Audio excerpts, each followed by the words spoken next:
of the game. During the time that he's been an agent, he's used these skills, both the accounting skills and the tax skills, and he's been very adept at ferreting out fraud cases. And the cases that I remember the most was one in Kingston in which resulted in not only the conviction of the taxpayer, but the accountant as well. Just before I left, he concluded a civil case which started under Bill Lynn and finished under me, and we had almost a 7-figure deficiency for that. And the result of all this work, I think, is the result of being able to take the extra step. It's a point that a lot of us, we try to inculcate in the revenue agents. Look at the case and see if it needs an extra step, and Dan has always done that, and with tremendous success. He stays on a case if he thinks it's worthwhile, and he would get out of it when he saw there was nothing to it.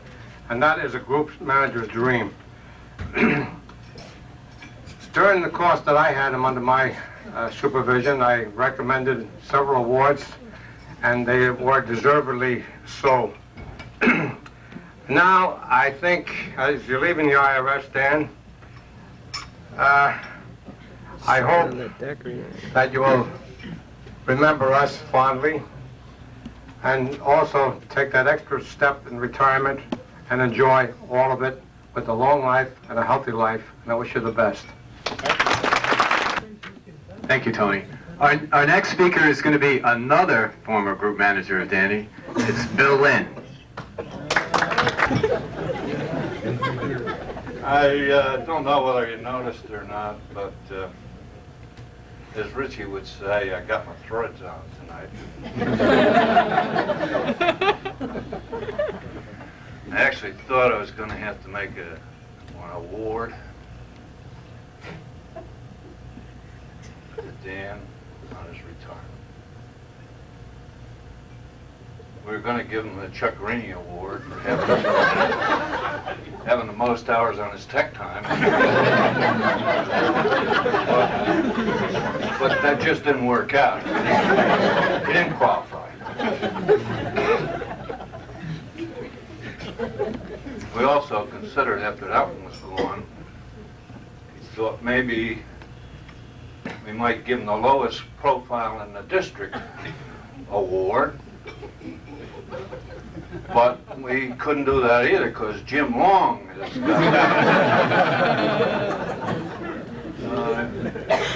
we're going to give that to Jim when he retires, if he hasn't already done it.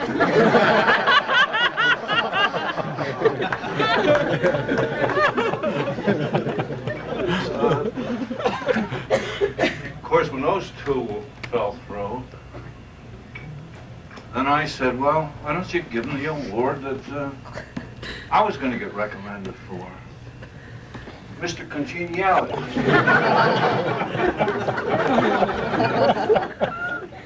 But that didn't go either.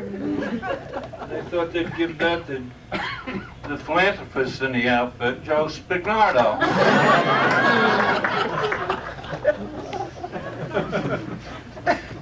Well, no awards, I get dressed for nothing.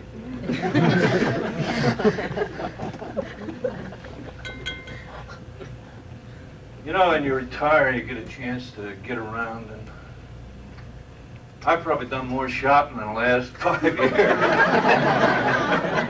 You just can't believe it. 50,000. But the other day, my wife and I, we were in ShopRite, walking around. And I'll be damned, we met a young lady that was a daughter of friends of ours. And we stopped and were talking to her. She just recently had twins. And she had the twins with her. And we looked at the twins, my wife and I, They're identical twin boys. Now, I want to tell you, when I say identical, I mean identical. You couldn't tell them apart. My wife, she said, the girl, she says, you know, they're so identical. How can you tell them apart? The girl said, well, she said, to tell you the truth, the only way I can tell them apart is by their balls. One ball's in the morning and the other ball's at night.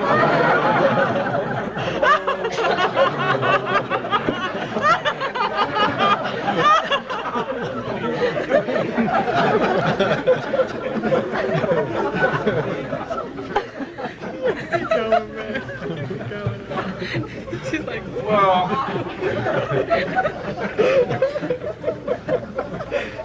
I was really asked to say a couple of words about Dan.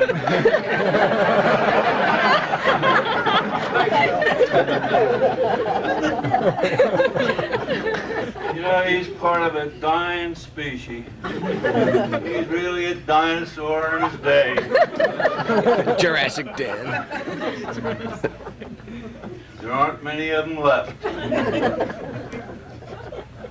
This one actually believed in giving you a full day's work for a day's pay. And he knew his job, and he knew tax law, and he knew how to audit, and he knew when to dig in and when to get the hell out. He knew time was money. He also knew that if he lived long enough, he would make it to retirement. Because he was part of the Kingston office. And that group went from Cliff Wright to Tony Aiello to Bill Lynn to Lou Noble to Vince Iannuzzi to Aiello again, to me again, to Smith again, or Smith and to Foschini.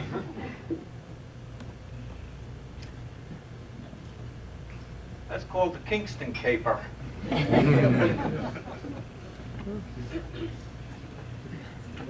During 20 years, at least 20 years, Dan had to keep a notebook to tell out who his manager was.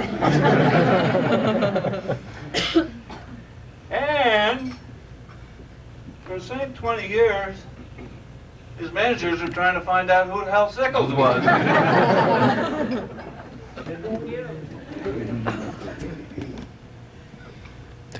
I first remembered Dan when I was made manager of the Kingston Group for the first time.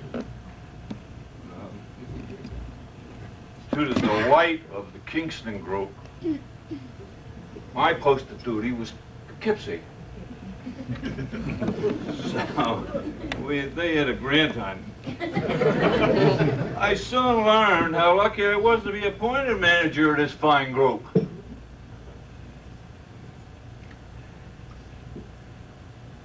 I actually provided the inspiration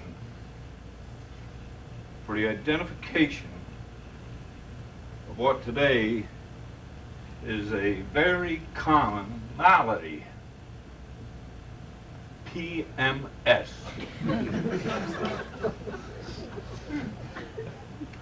This can be verified. I was the first person to have PMS. I had it when I supervised Bristol, McKnight, and Steer.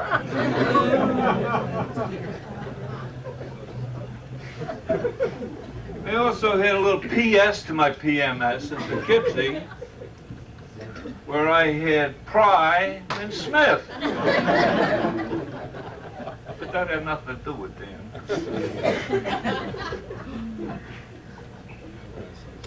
Of course, Danny stuck out like, you know what, in this group.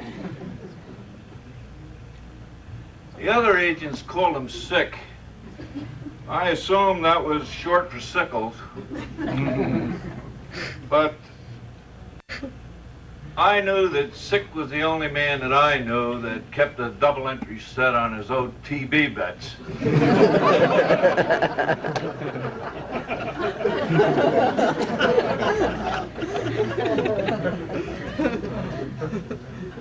Now, as we know, Dan is going into retirement. No longer will he have to tell the supervisor who he is.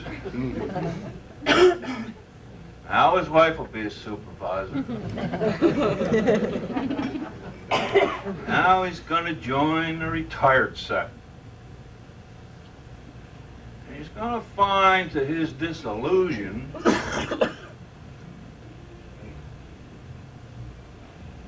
when he's watching TV, that every good-looking woman on TV has either bad breath, a headache, hemorrhoids, constipation, diarrhea, PMS, or a yeast infection.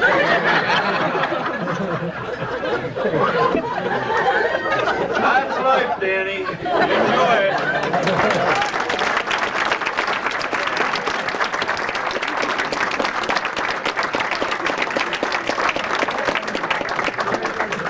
Thank you, Bill. Our next speaker, which is going to have a tough job to follow that, is NTEU Chapter President Gary Barrick. I speak, people fall asleep. Before I start, Errol forgot two retirees. One, Joe Heafy, who was famous for Heafy ties. Joe used to bring ties into the office. And although that's been about 20 years ago, the group manager, collection group manager in Poughkeepsie is still wearing them.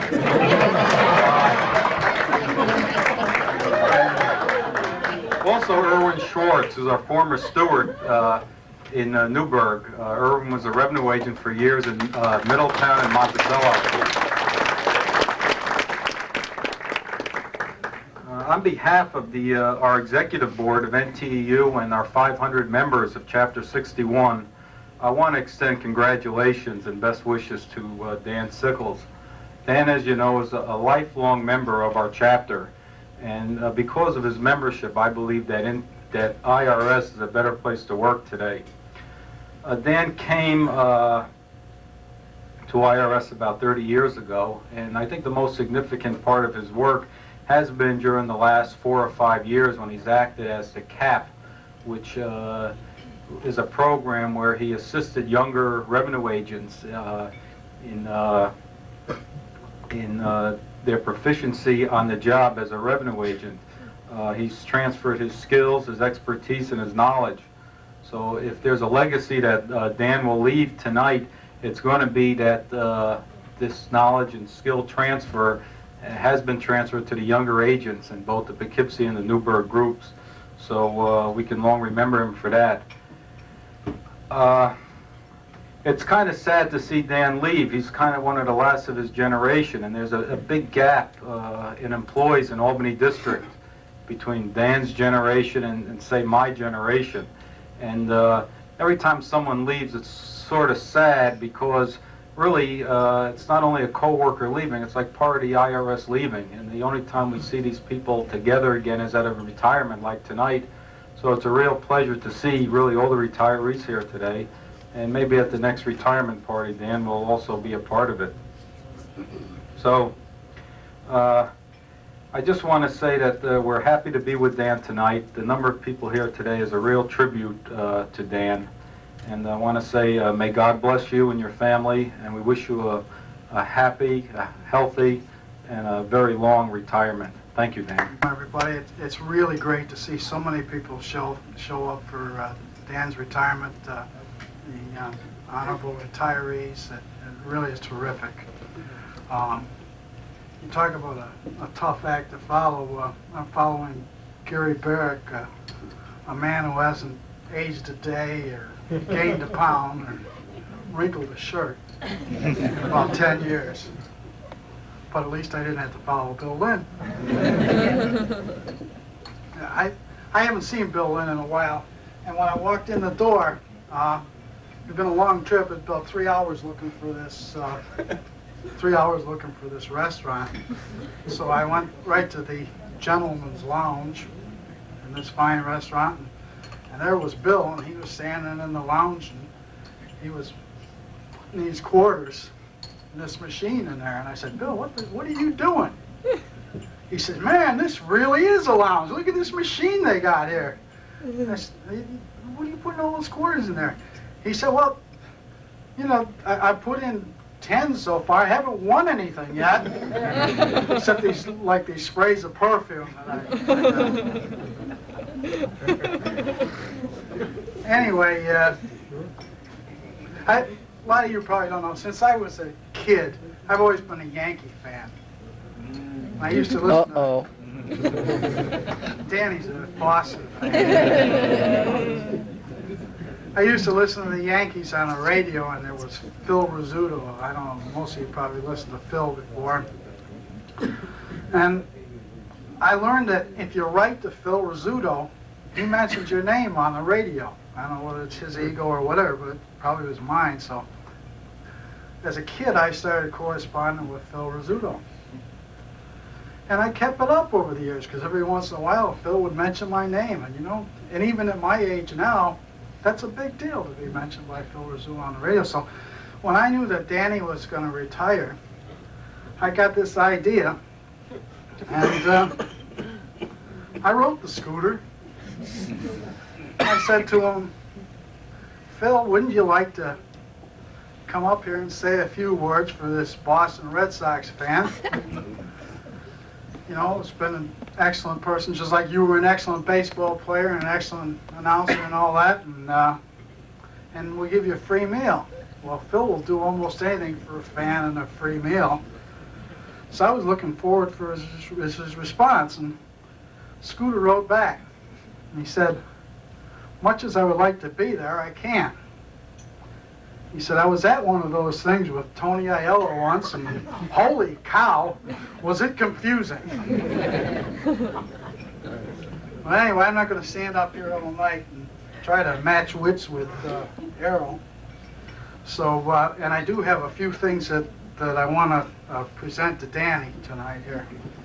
So, 3 of them to be exact. Who's this guy, Dan? And the first one is what we call the Albert Gallatin Award. Albert Gallatin was the, I guess, the first secretary? No, pardon me? Fourth Secretary of the Treasury, and he kind of developed a standard of quality for employees. And this award is given to people with a length of service who have done quality service for their entire year. So Danny was recommended and awarded this Gallatin Award, and along with that, this 30-year pin. And I'll bring it over to you, Danny, so you don't have to, because I got a couple of things.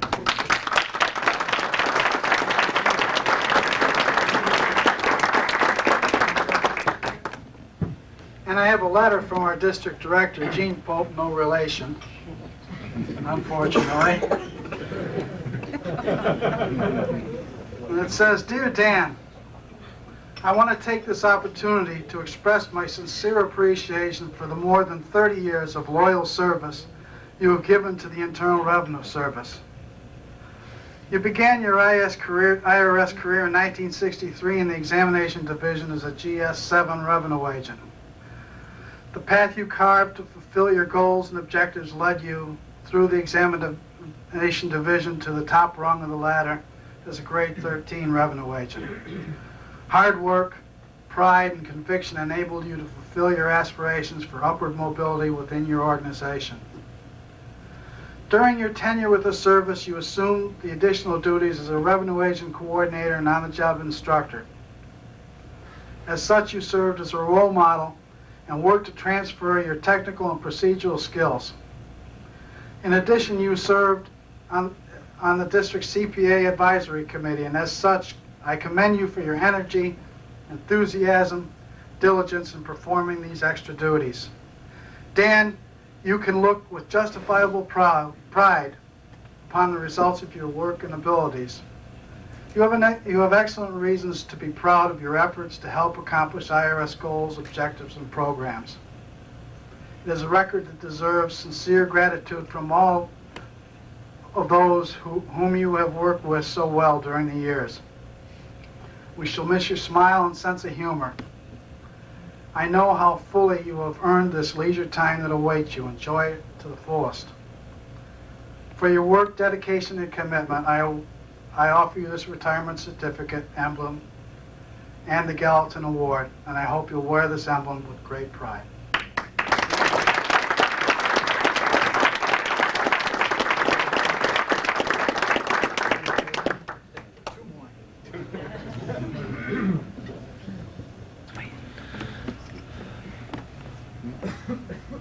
This is a certificate that went along with Gene's memo, which I should have just handed to Danny, which is a certificate presented to Daniel E. Sickles upon your retirement from the government of the United States of America following over 30 years of loyal service.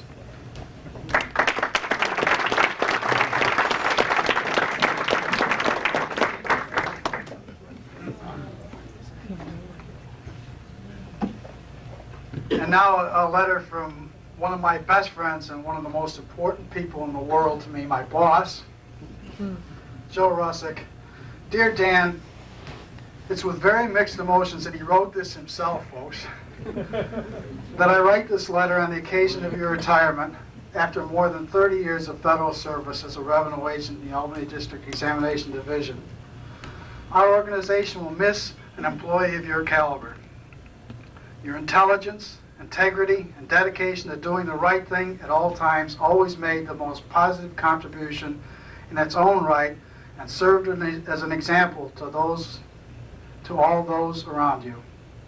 I cannot begin to tell you the number of individuals who approached Bill, Gene, and myself when you announced your retirement to express the admiration and respect they have for you. You have those special qualities and strengths people recognize and identify with, and that are not easy to replace.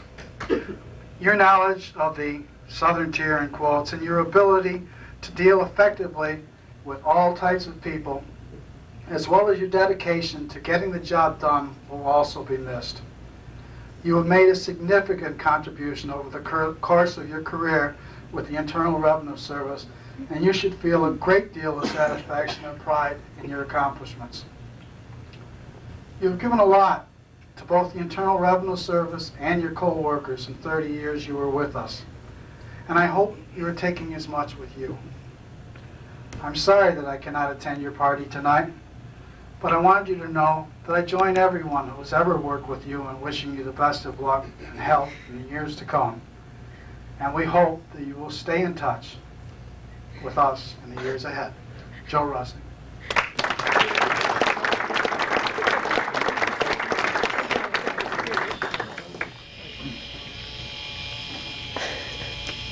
This morning, I attended Errol's group meeting, and because of certain personal things that were going on in my life, there was a possibility that I wasn't going to be able to attend this retirement dinner tonight, which really would have been a loss to me, because Dan is one of the people that I definitely would have wanted to attend this retirement. Fortunately, things worked out and I was able to attend. But before I went to Errol's meeting, thinking that I might not make it, I rushed over to the desk at the hotel and I picked up the pen that skips that is always in the hotel room, and I started writing something for Errol to read should I not be able to be here, in which case Errol would have been the director and everybody down to my level. Fortunately, Danny's here. And when I was done writing it, I thought for a change I really did kind of a good job of saying what I really think about Danny. So, in the afternoon, when I recognized I was going to be here, I went over to the Newburgh office and Flo was really nice enough to type it up for me. So I have my own little letter from me, who was able to make it here tonight, to Dan. And so I'll read that one to you too. It says, "Dear Dan, several years ago, another manager and I were speculating as to what we'd like to see in a group of agents. We decided the best way to get it all would be to clone a bunch of Danny Sickles. They would be knowledgeable, the kind of technical and skills knowledge which always focuses on the objective with confidence to challenge. Cooperative, the kind of cooperation that doesn't just agree, but has the confidence to disagree agreeably and convincingly, keeping us on the right path. Team players, while the consummate professional on their own, they would share in and foster the success of others. Solidly trustworthy. They would get the job done independently and completely. They would be a model of integrity and personal ethics. We made you a cap in the Mid-Hudson with the knowledge that we risked the consistent productivity which you contributed working independently. It worked.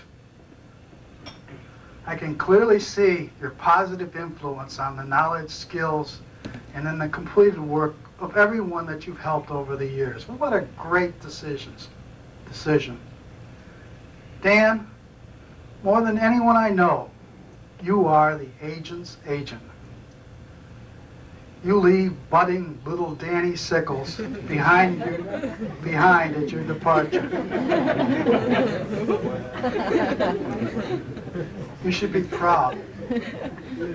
God bless you in your retirement, Dan."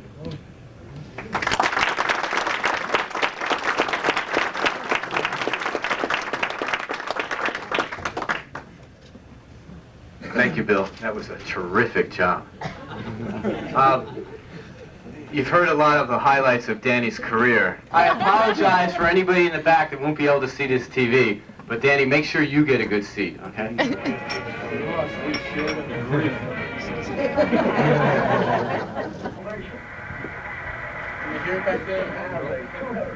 a 7-2 lead as he faces Yastrzemski. Carl smashes a single to right field. That brings Ken Harrelson to the plate. Gibson delivers and Harrelson hits a ground to be short. It's Maxfield, a Javier to Cepeda, a double play. Brutal. Now, 1 out from victory. Gibson makes a supreme effort, and Scott strikes out. The Cardinals win. They're the new...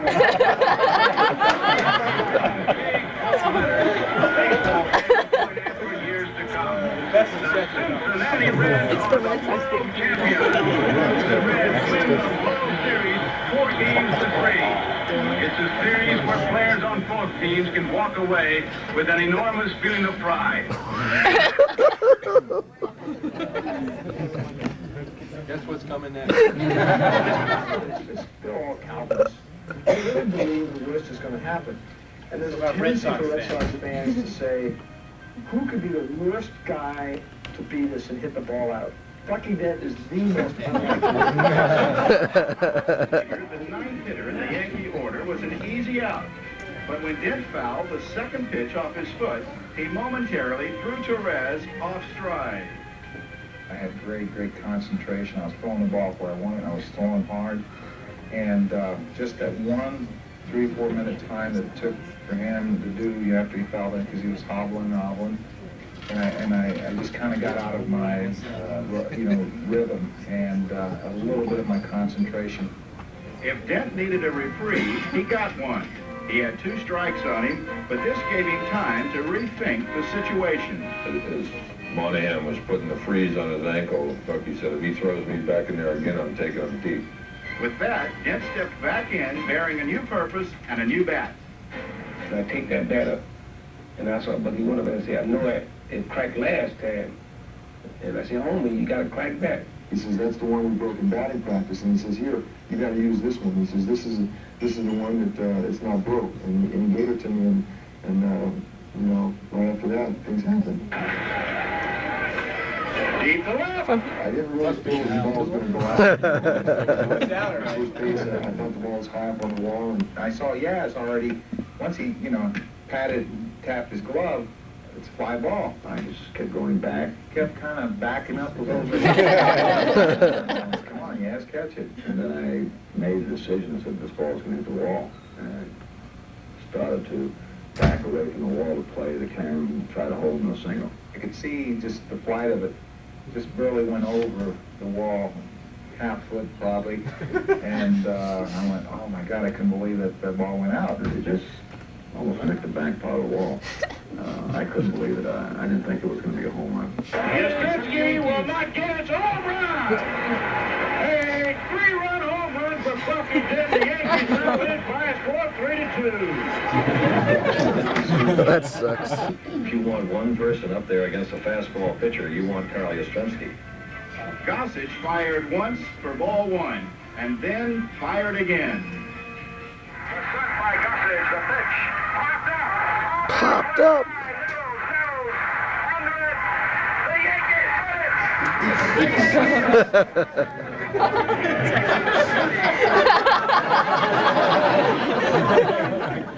Games out to catch the Red Sox. Came back in the playoff game to capture the division title and came from behind to win the World Series. It's remarkable that the Yankees turned around after that very emotional playoff. A little bit high. Ball 2. This one. Clock's watching right to the end. It is 2 balls and 2 strikes.